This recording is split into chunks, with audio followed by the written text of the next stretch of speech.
بسم الله الرحمن الرحيم. السلام عليكم ورحمة الله وبركاته.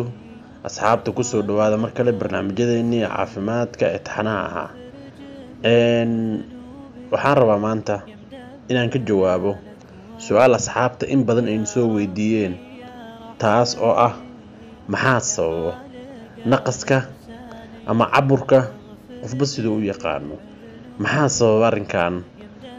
inta badan su'aashan aad ay u soo laalaabatay oo asxaabta aad ay noo soo weydiiyaan markii la laho naqaska ama shortness of breath wax loo yaqaano xanuuno badan ama cudurro badan ayaa sababa marka xanuunada ayaa tirinaynaa kadib wixii tala ah gadaal ayaan ka sheegaynaa insha Allah macnaha xanuunada sababa qofka inuu naqaska ku dhago ama neefta ay ku ciriirsanto ama xitaa asoo joogo meel hawo leh inuu qofka dareemo in oxygen ama hawo uusan helaynin waxa waaye xanuunka loo yaqaano asma ama neefta bulshadeena ay u taqaano qofka hadduu isku ogyahay ama uusan ogeyn uu qabo xanuunka neefta loo yaqaano naqas ayuu dareemayaa waxa waaye anxiety wax loo yaqaano oo ah walwalka iyo cabsida xanuunkan wuxuu ka mid yahay xanuunada ku dhaca dhimirka ee loo yaqaano neurosiska marka ayadana qofka markuu dareemo cabsida zaidka ah ama walwalkaas ayadana naqaska waa lagu arkaa waxa waaye pneumonia xanuunka loo yaqaan ama oof-wareenka bulshadeena u taqaano kaasoo cashar dheer aan uga hadalnay hadda ka hor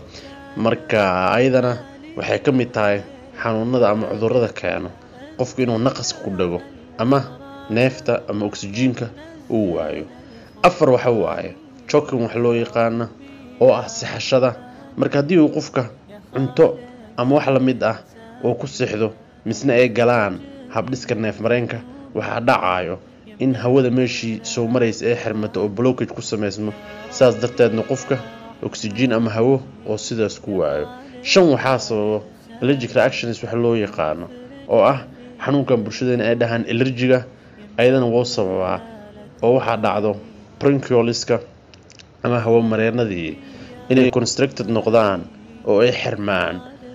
marka ayadana allergic ayaa keeno qofka allergic uu isku ogyahay waa lagu arkaa waxaa keena anemia wax loo yaqaano oo ah qofka haddii dhiig la'aan ay ku dhacdo gaar ahaan RBC-ga ama red blood cells wax loo yaqaano saa ognahay hemoglobinta waxay xambaartaa oxygen marka haddii qofka red blood cellskiisa ay yaraadaan waxaa dhacayo wax oxygen ka xambaar in la waayo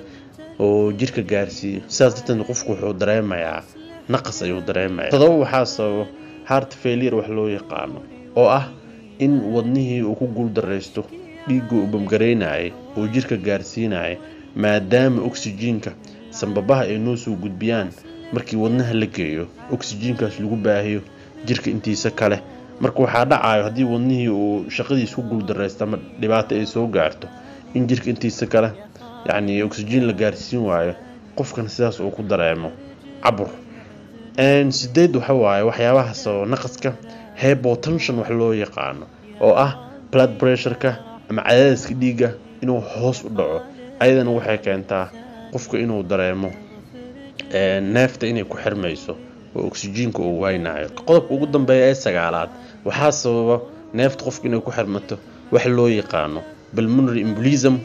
oo ah in ay xirmaan xididada dhiigga ee gala sanbabka ee loo yaqaano pulmonary arteries kuwaas haddii ay xirmaanna waxaa dhacayo in qofka oo oxygen waayo oo naqas ku dhagayaa dhacayso marka 9kaas qodob ayaa 9ka qodob oo ugu waaweyn ee sababta qofka inuu dareemo shortness of breath wax loo yaqaano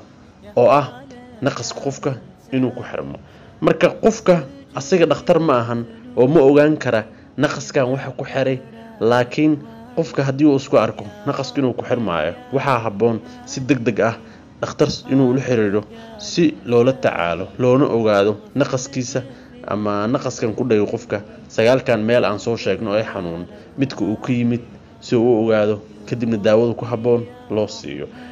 dadka qaar waxay soo weydiiyaan su'aasha ah gaaska ma keenaa naqas waa aragnaa caadiyan dad aad u fara badan yacni oo qaba xanuunka gaaska kuwaas oo ka cabanaya naqas oo daawada gaaska markaas siiso fiicnaanayo laakiin si sax ah oo toos ah xiriir ulama lahan laakiin waa lagu arkaa bukaanada ina fahanteen ayaa rajaynaya insha Allah ta'ala cashirka intaas ayuu kusoo koobaynaa assalaamu calaykum waraxmatullaahi wabarakaatuh وانت الكريم العالي أصلح جميع أعمالي بالنور والإيمان